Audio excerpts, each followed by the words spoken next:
कि बार बार बहकाने वाले पुरुषों को महिलाएं झट से पहचान लेती हैं। थोड़ी सावधानी बरत लीजिए, पकड़े जाएंगे।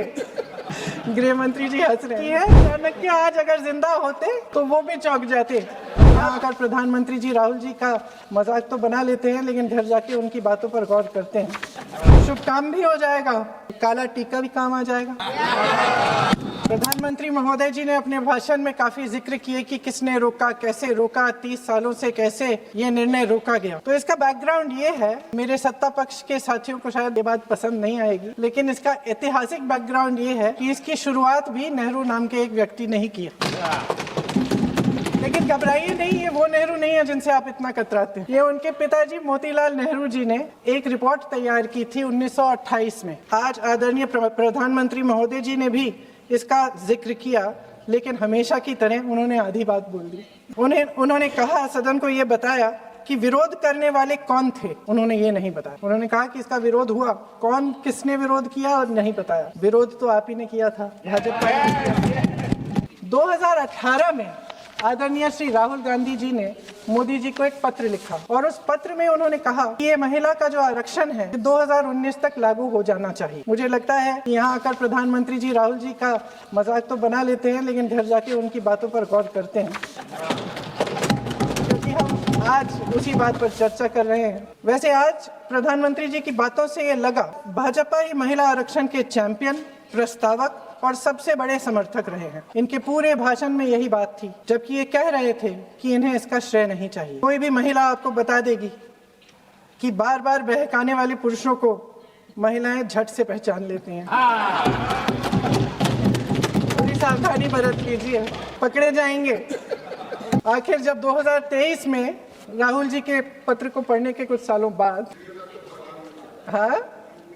उसके बाद पढ़ लिया।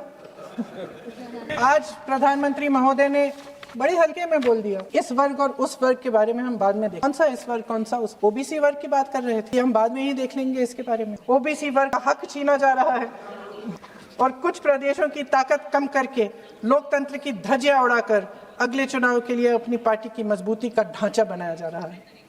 हंस रहे हैं गृह मंत्री जी, हंस रहे हैं। पूरी योजना बना रखी है। चाणक्य आज अगर जिंदा होते तो वो भी चौंक जाते आपकी राजनीतिक कुटिलता पे। इन्होंने पूरी योजना बना रखी है। हंस रहे हैं, सहमत है मेरी बातों से। अचानक प्रदेशों में चुनाव के दौरान सदन की बैठक बुलाओ, कोई सर्वदलीय बैठक मत बुलाओ। विधेयक का प्रारूप सिर्फ एक दिन पहले सार्वजनिक कर लो, ताकि विपक्ष को कोई मौका न मिले कि इस पे चर्चा कर ठीक ढंग से हो। मीडिया और पब्लिक में पहले से ही चर्चा शुरू कर लो कि मोदी जी एक बहुत बड़ा कदम उठाने वाले हैं महिलाओं के उत्थान के लिए। ये विपक्षी दल के जो नेता हैं कुछ समझते नहीं हैं, राष्ट्र के हित में कुछ करते नहीं हैं, विरोध करेंगे। बेचारे मोदी जी इतना बड़ा कदम उठाने वाले हैं, सबको इनका साथ देना चाहिए राजनीति से ऊपर उठकर। और ये कर करके विपक्ष को धर्म संकट में डाल दो।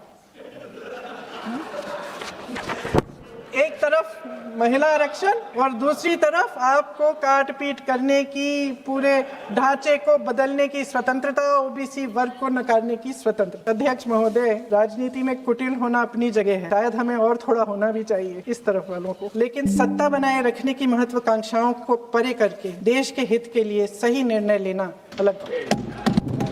SC ST में महिलाओं का आरक्षण 33% हो जाए, 1/3 आरक्षण हो जाए, ओबीसी का भी उचित आरक्षण हो जाए, आज पारित हो सकता है। शुभ काम भी हो जाएगा, बेवजह प्रक्रियाहीन परिसीमन से देश का नुकसान भी नहीं होगा, काला टीका भी काम आ जाएगा।